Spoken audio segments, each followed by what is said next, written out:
अस्सलाम वालेकुम my audience, welcome back to my channel. First of all, अब सबसे माजरत, वीडियोस मेरी नहीं आ रही थी, बीच में कुछ मसरूफियात की वजह से। मैंने ना अभी रिसेंटली जो लास्ट मेरी वीडियो थी that was about subject verb agreement, जो टॉपिक आज का ये है हमारा। उसमें मैंने आपको 2 से 3 रूल समझाए थे और बड़े इजी वे में करके समझाए थे कि आपके लिए आसानी हो जाए। आज हम चलने वाले हैं नेक्स्ट रूल्स की तरफ। जैसे कि मैंने यहाँ पे एक एग्जांपल सेंटेंस लिखे हुए, यहाँ से हम अपनी बात को शुरू करेंगे। अच्छा, एक काम आपने लाजमी करना है, वीडियो में आगे बढ़ने से पहले चैनल पर नए हैं तो सब्सक्राइब कर लें, क्योंकि सब्जेक्ट वर्ब एग्रीमेंट का टॉपिक आपको आज समझ आने वाला है। तो मैंने पहला पार्ट आपको समझाया था वो लाजमी देख लेना, मैं यहाँ पे आपको लिंक दे दूंगा टॉप पर। वो लोग जिन्होंने पहला पार्ट नहीं देखा पहले उसको देखें, आपके लिए बहुत हेल्पफुल होगा। देन विल मूव फॉरवर्ड, ताकि आपको वो सारा समझ आ जाए। चलिए चलते हैं फिर बोर्ड की तरफ, उसको समझते हैं।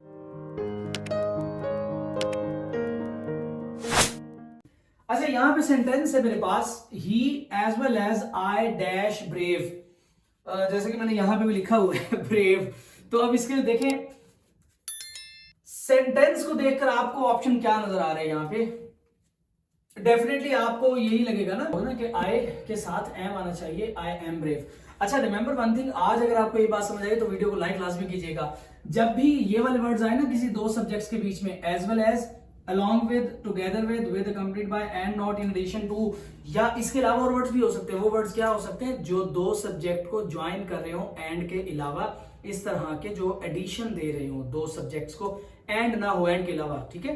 तो जो दो सब्जेक्ट्स को एडिशन दे रहे हो, इस तरह के वर्ड्स, ये जब भी आए आपने याद रखना है कि आपने सब्जेक्ट 1 के मुताबिक वर्ब को चूज करना है। तो फिर यहां पे राइट ऑप्शन क्या हुआ?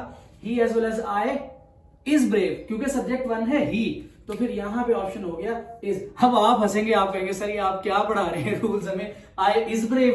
तो अब जरा समझना बात को, ये तो था रूल, आपने सॉल्व कैसे करना है वो भी तरीका, बिकॉज दिस इज सरनासिक and you know I give you an easy approach to everything. मेरी अप्रोच में आपने करना क्या है, आपके पास जब भी ये वाले वर्ड्स आ जाएं और दो सब्जेक्ट ज्वाइन हो, तो आपने ना एक इमेजिनरी लाइन बना देनी है, कट कर देना है बाकी सेंटेंस को सब्जेक्ट 2 तक, ठीक है। ये सब्जेक्ट 2 है, तो यहां तक जब कट करेंगे, अब इस सेंटेंस को पढ़ें, ही एम ब्रेव या is brave. Very good, he is brave. तो इस तरह से ये वाला आपका एक पोर्शन क्लियर होता है। अगर कंफ्यूजन इंट्री टेस्ट में आए या आपके अपने पेपर्स बोर्ड में आए तो ये वाला ऐसे। नेक्स्ट देखें, रिमेंबर जब भी सब्जेक्ट 1 और सब्जेक्ट 2 इनके बीच में ईदर और, neither, nor, not only but also, या सिर्फ और आ जाए, तो आपने इसको कैसे सॉल्व करना है? नियरेस्ट सब्जेक्ट को देखना है, ब्लैंक के नियरेस्ट करीब तरीन जो भी सब्जेक्ट होगा आपने उसके मुताबिक वर्ब ढूंढ लेना है। अब जैसे कि यहां पे सेंटेंस नंबर 2 देखें, ईदर अली और I dash brave are going out, तो इज या एम। अब नियरेस्ट ब्लैंक के क्या है? आई, सब्जेक्ट 2 है, तो फिर आई एम, यहां पे एम इज राइट ऑप्शन। इसी तरह से आप ऊपर वाले सेंटेंस में मुझे बताएं क्या राइट ऑप्शन है। Very good, I think you have guessed right. जब देखें ना यहां पे, अब नियरेस्ट, यहां पे दो सब्जेक्ट है ना, बुक और अ पेन, बुक्स। अब बुक्स है नियरेस्ट टू द ब्लैंक, तो बुक्स प्लूरल है, पेन सिंगुलर है, लेकिन पेन का तो हमारा लेना देना ही नहीं है क्योंकि करीब तरीन है बुक्स। इस वजह से हम यहाँ पे बुक्स आर, यहां पे आर इज राइट ऑप्शन, ठीक है। ये है दो मेजर पॉइंट्स। इसके बाद हम बढ़ते हैं इंडेफिनिट प्रोनाउंस की तरफ। इंडेफिनिट प्रोनाउंस क्या होते हैं और उनकी कैसे टेक्निक है सब्जेक्ट को एग्रीमेंट को एग्री करने की। थोड़ा सा मुश्किल माना जाता है, लेकिन मैं आपके सामने बहुत आसान करके प्रेजेंट करूंगा। अगर आपको अभी तक में कुछ भी बात समझ आई है तो वीडियो को लाइक कर दीजिएगा, उस वीडियो को आखिर तक देखिएगा, सब्सक्राइब चैनल को लाजमी कर दें अगर मेरी कोई एक बात भी आपको समझ आ रही है। इंशाल्लाह मेरे चैनल पर आएंगे आपको सब कुछ समझ आएगा। तो चलिए बढ़ते हैं अगले बोर्ड की तरफ। अच्छा जी, आ चुके हैं हम अब सेकंड, हमारा इंडेफिनिट प्रोनाउंस का जो पोर्शन है इसको समझ लें। ये बहुत कंफ्यूजिंग हो सकता है, अगर आप अभी समझ लेंगे जिस तरह से मैंने समझाना है तो आपके लिए बहुत सिंपल हो जाएगा। इंडेफिनिट प्रोनाउंस होते हैं ऐसे प्रोनाउंस जो डिफाइंड ना हो, जिनका समझ ना आए, जैसे somebody, anybody, someone, no one, anyone. इनमें देख लें सम, एनी, मेनी, ये इन सारे प्रोनाउंस जो डिफाइंड ना हो, जिनके बारे में पता चलो कि किसकी बात हो रही है, उनको कहते हैं इंडेफिनिट प्रोनाउंस। अब जब हमें ये ही नहीं पता कि किसकी बात हो रही है तो हमें ये कैसे पता चलेगा कि वो सब्जेक्ट सिंगुलर है या प्लूरल? यही सारी गेम है, इसी को कहते हैं सब्जेक्ट वर्ब एग्रीमेंट। पहला मैंने जो इसका, अब ये इंडेफिनिट प्रोनाउंस बहुत सारे होते हैं, आप अगर गिनने बैठे तो आप काउंट नहीं कर सकेंगे। अच्छा, जिस वे से आपको समझा रहा हूं इस वे के मुताबिक आपको एक तो इंडेफिनिट प्रोनाउंस भी समझ आ जाएंगे और आपके लिए उनका सोल्यूशन भी आसान हो जाएगा। पहला जो सेट ऑफ इंडेफिनिट प्रोनाउंस है दैट इज कॉल्ड सनम। इसको ऐसे याद रख लें, ठीक है, सनम तेरी कसम से, सनम याद रख लें, सनम रूल। अच्छा, सनम रूल है क्या? देखें जी, S for some, A for any, N for none या नो, ए फॉर ऑल और M फॉर मोस्ट। अब ये वाले इंडेफिनिट प्रोनाउंस का एक सेट आपको याद हो जाएगा सनम से। देखें सनम है, आपने करना क्या है, सनम जब भी आ जाए इंडेफिनिट प्रोनाउंस तो याद रखिएगा इसके बाद जो भी ऑफ या प्रेपोजिशनल फ्रेज होगी, ऑफ के बाद नाउन आएगा। जैसे कि some of the people, some of the students. अब यहां देखें स्टूडेंट्स नाउन आ रहे, इस नाउन को देखना है आपने। अगर तो ये नाउन हो सिंगुलर तो फिर वो वर्ब भी लेगा सिंगुलर। अगर ये नाउन हो plural, NP means noun plural, तो फिर ये वर्ब भी क्या लेगा, प्लूरल। ये रूल है। अब जैसे कि यहां पे देखें, most of the rules apply या अप्लाइज टू मी। देखिए जी, रूल्स सिंगुलर है या प्लूरल है, प्लूरल नाउन प्लूरल है, तो इस वजह से ये क्या लेगा, वर्ब प्लूरल। अब वर्ब प्लूरल क्या होता है मैंने आपको समझाया पहली वीडियो में, नहीं अगर पता है तो पहली वीडियो क्लिक कर ले। यहां पे अप्लाई टू मी, ठीक है, क्योंकि ये सिंगुलर हो जाता है, ये है प्लूरल वर्ब। अब सेकंड जो सेट ऑफ इंडेफिनिट प्रोनाउंस उनको देखें, हमने उसको फैमिली से याद करना है। फैमिली रूल, फैमिली में कौन होता है, देखिए फैमिली में F फॉर फादर होता है, मदर के M को ले लेते हैं, ब्रदर के B को हम ले लेते हैं, सिस्टर के S और अदर्स होते हैं, कोई भी अदर फैमिली मेंबर्स, दादा दादी। तो ये है फैमिली के प्रोनाउंस, इंडेफिनिट प्रोनाउंस, जिनको आपने इस तरह से निमोनिक्स के थ्रू याद रखना है। अब फैमिली के F से, फादर के F से हमने बना लेना है फ्यू, मदर के M से मैनी, ब्रदर के B से बोथ, सिस्टर के S से सेवरल और अदर्स। इस तरह भी ये इटसेल्फ एक इंडेफिनिट प्रोनाउन है।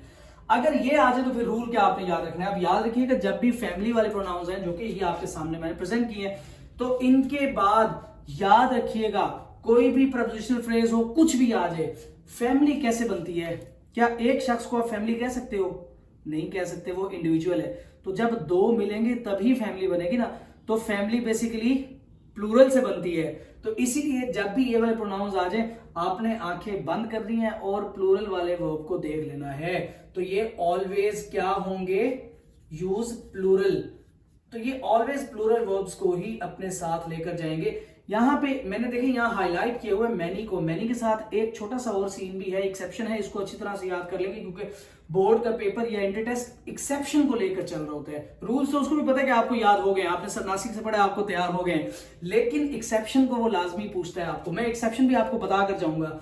अगर अभी तक वीडियो को लाइक नहीं किया तो लाइक लाजमी कर दीजिएगा बेटा, बहुत मेहनत लगाता हूं इस सारे कामों में। अच्छा जी, मैनी ऑलवेज प्लूरल। अब जैसे कि मैं यहां पे एक सेंटेंस लिख दूं, few dash very well at this young age, few dash very well at this young age। अब ऑप्शन है आपके पास दो, तो teaches या teach। मुझे पता है कि ये जो few आ गया है ये फैमिली में आया है few f से, तो फैमिली तो ऑलवेज प्लूरल, तो यहां प्लूरल वर्ब क्या। अब मुझे कोई मंतक ही नहीं देखनी, कोई रीजन नहीं देखनी, मैंने सिंपली प्लूरल वाला जो भी वर्ब है टीच, इसी को लाजमी टिक कर देना है, इसी की तरफ से जाना है।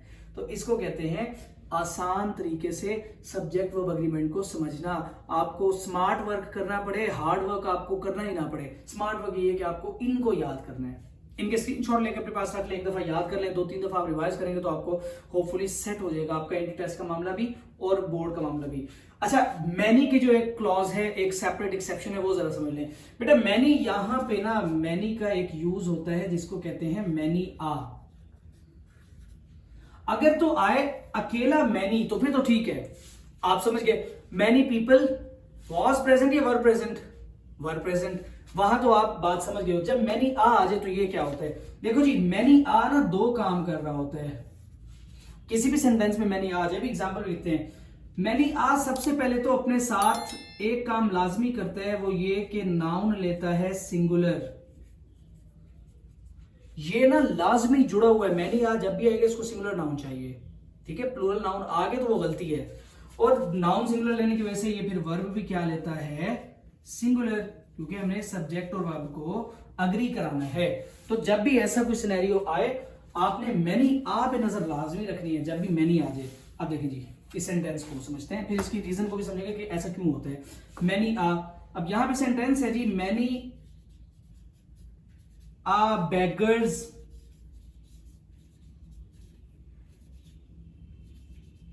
वर एट द मॉल। अब देखिए मैंने यहाँ पे सेंटेंस लिख दिया और मुझे नजर आ गया, आपको नजर आ गया मैनी आ है यहाँ पे।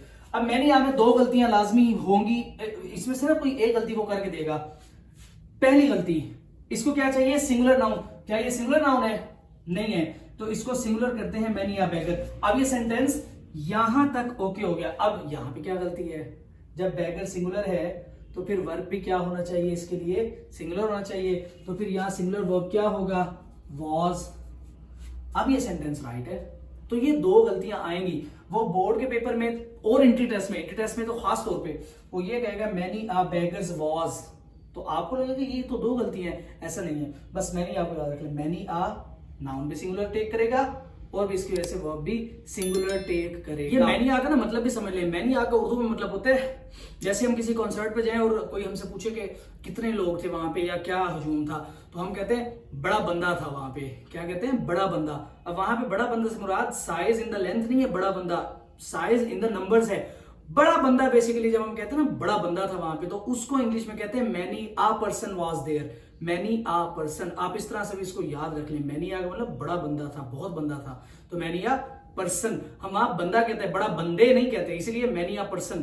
तो इस तरह से आप इसको याद रखिएगा। आई होप आज का लेक्चर आपको समझ आ गया। आगे बढ़ेंगे नेक्स्ट लेक्चर में, नेक्स्ट वीडियो में इंशाल्लाह कल अपलोड करूंगा। अब सब्जेक्ट ऑफ एग्रीमेंट के टॉपिक को 2 दिन में हमने खत्म करना है। बस दुआ कीजिएगा मेरे इस चैनल के लिए, अल्लाह ताला आपको कामयाब करे अपने पेपर्स में और मुझे कामयाब करे मेरे इस मिशन में कि मैं आप सब लोगों तक ये वीडियोस पहुंचाता रहूं।